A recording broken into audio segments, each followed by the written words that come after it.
তুমি রিলেশনশিপে যেতে চাও না, কিন্তু তোমার বিয়ের খবর উঠেছিল অনেকবার যে বা বিয়ে করেছে। আচ্ছা, ওই প্রসঙ্গে না যাই, তবে তুমি কবে বিয়ে করবে, কি করে, মানে কি ঠিক করলে? আমি অনেক আগে একটা ইন্টারভিউ, এটা মনে হয় 24-এর দিকে হবে, তখন আমি বলেছিলাম যে 25-এ বিয়ে করব। বাট 25-এ এসে লাইফটা এত রিয়েলিস্টিক হয়ে গেছে, তখন মনে হয়েছে যে না, একটু টাইম নেই। অ্যান্ড 25-এর লাস্টের দিকে একটা প্র্যাঙ্ক করেছিলাম যে আমি বিয়ে করছি, তো এটা নিয়ে অনেক নিউজ হয়। তো তারপর হচ্ছে যে দেখা যায় যে আমি বিয়ে করিনি আসলে।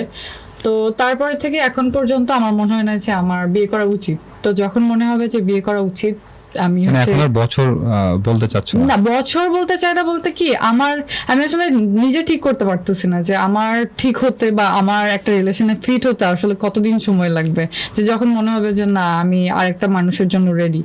আচ্ছা, শোবিজে তো লিঙ্ক আপ বা এই যে রিলেশনশিপে জড়ানো, এটা প্রায় শোনা যায়। অনেকে বলে না, অনেকে গেস করে যে তার সাথে পরিচালকের সাথে আছে, প্রযোজকের সাথে বা নায়কের সাথে বা মিডিয়ার যে কেউ কারোর সাথে আছে। তো তোমার ক্ষেত্রে তো এরকম অনেক বিভিন্ন সময় বিভিন্ন কথাবার্তা উঠেছিল।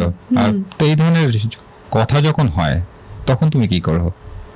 আমার হচ্ছে, আমি তো বললাম যে রিলেশন ছিল না, যে এটা আমি কিন্তু বলিনি। I was in relationship, but আমি এখন রিলেশনশিপ বিশ্বাস করি না। তো এখন হচ্ছে পরিচালক, তারপর হচ্ছে অ্যাক্টর অ্যাক্ট্রেস, এগুলো নিয়ে যখন কথা হয়, আমার কোনো পরিচালকের সাথে প্রেম ছিল না। বাট আমি হচ্ছে, আমার অনেক পরিচালক ফ্রেন্ড আছে যাদের সাথে আমার সম্পর্ক খুবই ভালো। তারপর হচ্ছে যে অ্যাক্টরের কথা বলবো, আমার অনেক অ্যাক্টর আছে যাদের সাথে আমার সম্পর্ক খুবই ভালো। লাইক অনেকে মনে করে তার সাথে আমার রিলেশনশিপ, বাট আমাদের ফ্রেন্ডশিপ খুবই ভালো। তো হয় না যে বললাম তো রিলেশনশিপে, I was in relationship, and হচ্ছে এখন আমি বিশ্বাস করি না রিলেশনশিপে। বাট যাই ছিল, আমি সবসময় ক্যামেরার সামনে ওপেন ছিলাম। বিয়ের বিষয়টি বলছিলাম যে পার্টনার, লাইফ পার্টনার তো একটা গুরুত্বপূর্ণ বিষয়, মানে বাকি জীবনের সঙ্গে।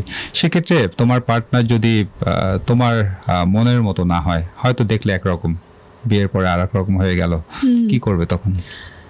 দেখলাম একরকম, বিয়ে করার পরে যদি আরেক রকম হয়ে যায়, তাহলে তো কিছু করার নাই। মানুষের জীবনে তো বিয়ে একটাই হয়, সো আমার সহ্য করতে হবে, কিছু করার নেই। ছেড়ে দিব না?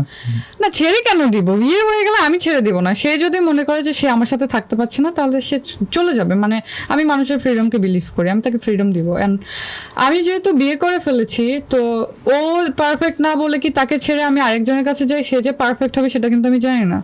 সো আমি ট্রাই করবো তাকে পারফেক্ট করার জন্য, বাট আমি হচ্ছে ফোর্স করবো না। আমি বলবো যে এই জিনিসগুলো আমার পছন্দ না। তারপরেও যদি সে সেই জিনিসগুলো না চেঞ্জ করে, তো আমি চেঞ্জ করতে বলবো না, বাট ও আমার সাইড থেকে প্যারা খাবে। ও আমার সাথে যেরকম বিহেভ করবে, আমি এরকম বিহেভ করবো।